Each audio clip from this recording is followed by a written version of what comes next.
Les iris se divisent tous les 3 ou 4 ans après la floraison pour les rendre plus florifères, pour faciliter le nettoyage et surtout les rajeunir.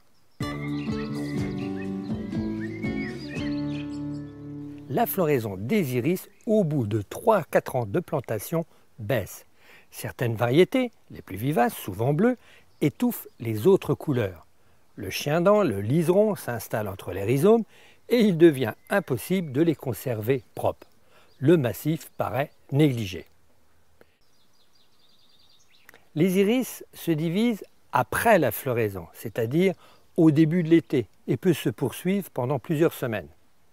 Avec une fourche à bêcher, soulevez les rhizomes, ils sont peu profonds et se détachent facilement. Secouez-les de manière à extraire le maximum de terre et surtout pour extirper les racines indésirables de chien-dent, de liseron pour les plus tenaces. Soit vous les replantez au même endroit après avoir désherbé le secteur, ou vous les transplantez ailleurs. Les rhizomes sont séparés pour faciliter l'habillage. Les parties sombres, éloignées du collet, sont systématiquement éliminées. Conservez les rhizomes bien remplis avec de jeunes racines poussantes. Une petite coupe en forme d'oreille de lapin s'impose pour équilibrer les iris. Avec de longues feuilles, ils ne tiennent pas debout. Les iris se plantent au soleil, dans une terre légère, ameublie sur 20 cm.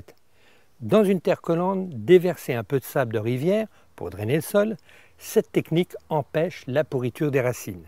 Les rhizomes s'enterrent de moitié et pas plus, on doit toujours les voir. Ils peuvent être placés en cercle avec les feuilles à l'extérieur, comptez 7 à 10 pieds au mètre carré. Après la plantation, arrosez les iris pour tasser la terre et que les racines adhèrent au sol. Et au printemps prochain, vous bénéficierez d'une jolie floraison d'iris dans votre jardin.